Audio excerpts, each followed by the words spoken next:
ಗುಬ್ಬಿ ಚೀರೇನಹಳ್ಳಿ ಮತ್ತು ಬೆಳ್ಳಳ್ಳಿ ಗ್ರಾಮದಲ್ಲಿ ದುರಸ್ತಿ ಮತ್ತು ಪರಿವರ್ತಕ ಸ್ಥಳಾಂತರಕ್ಕೆ ಸೂಚಿಸಿದ್ದರೂ ಬೇಜವಾಬ್ದಾರಿ ತೋರಿದ ಬೆಸ್ಕಾಂ ಸಿಬ್ಬಂದಿ ವಿರುದ್ಧ ಕ್ರಮಕ್ಕೆ ಒತ್ತಾಯಿಸಿ ತುರುವೇಕೆರೆ ಶಾಸಕ ಮಸಾಲ ಜಯರಾಮ್ ಅವರು ಬೆಸ್ಕಾಂನ ಮುಖ್ಯ ಇಂಜಿನಿಯರ್ ಲೋಕೇಶ್ ಅವರಿಗೆ ಮೊಬೈಲ್ ಮೂಲಕ ತರಾಟೆಗೆ ತೆಗೆದುಕೊಂಡ ಘಟನೆ ನಿನ್ನೆ ಚೀರೇನಹಳ್ಳಿ ಗ್ರಾಮದ ವಿವಿಧ ಕಾಮಗಾರಿ ಪೂಜಾ ಕಾಮಗಾರಿಗೆ ಆಗಮಿಸಿದ ಸಂದರ್ಭದಲ್ಲಿ ಜರುಗಿತು.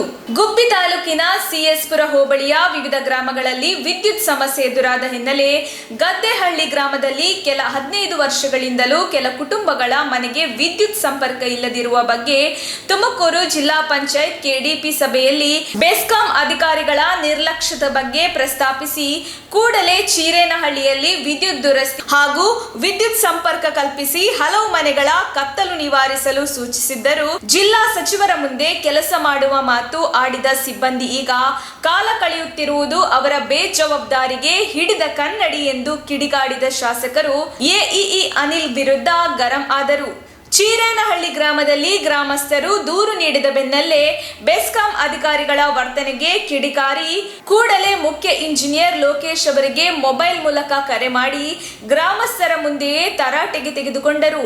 ಹಲವು ಮನೆಗಳಿಗೆ ವಿದ್ಯುತ್ ಸಂಪರ್ಕ ಇಲ್ಲದಿರುವ ಬಗ್ಗೆ ಹಾಗೂ ಕೆಲ ದುರಸ್ತಿ ಬಗ್ಗೆ ಸಭೆಯಲ್ಲಿ ತಿಳಿಸಿದ್ದರು. ಶಾಸಕರ ಮಾತಿಗೆ ಮನ್ನಣೆ ನೀಡದ ಸಿಬ್ಬಂದಿ ಸಾಮಾನ್ಯ ಒಬ್ಬ ದೂರು ಸಲ್ಲಿಸಿದರೆ ಹೇಗೆ ಕೆಲಸ ಮಾಡುತ್ತಾರೆ ಎಂಬುದು ತಿಳಿಯುತ್ತೆ ಎಂದು ಬೆಸ್ಕಾಂ ಇಲಾಖೆ ಅಧಿಕಾರಿಗಳ ನಿರ್ಲಕ್ಷ್ಯದ ವಿರುದ್ಧ ಕಿಡಿಗಾಡಿದರು.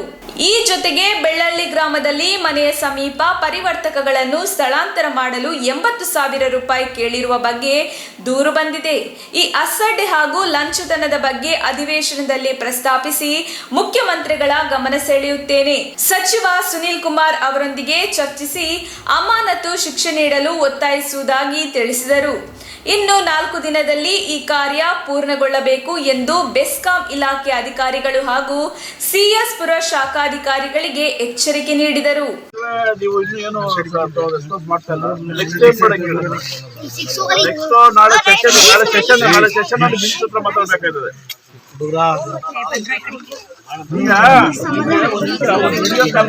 ದಯವಿಟ್ಟು ನೋಡ್ತೀರಾ ಈಗ ವಿಡಿಯೋ ಕಾಲ್ ಮಾಡ್ತೀನಿ ಈ ನಂಬರ್ ವಿಡಿಯೋ ಈಗ ಅದೇ ಇಲ್ಲಿ ಕೇಳಿ ಸರ್, ನೀವು ಇಲ್ಲಿ ಕೇಳಿ, ನಮ್ಗೆ ನೀವು ಏನು ಸಾಕಾಗದೆ ಇಲ್ಲ ಟ್ರಾನ್ಸ್ಫರ್ ಮಾಡಿ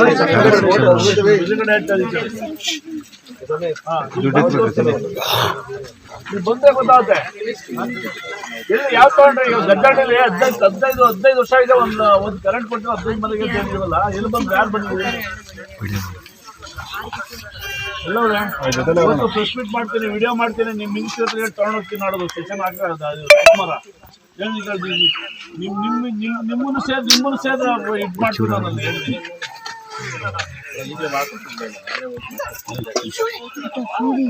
ಈಗ ಒಂದು ವಿಡಿಯೋ ಕಾಲ್ ಹಾಕ್ತೀನಿ, ಅವ್ರು ದಯವಿಟ್ಟು ನೋಡ್ತೀರ ಒಂದು ನಿಮಿಷ ಅಲ್ಲಿ ಮತ್ತೆ ಊರೊಳಗಡೆ ಹಂಗೆ ತೋರಿಸ್ತೀನಿ ನಿಮ್ಗೆ ನೋಡ್ತೀರ ಒಂಚೂರು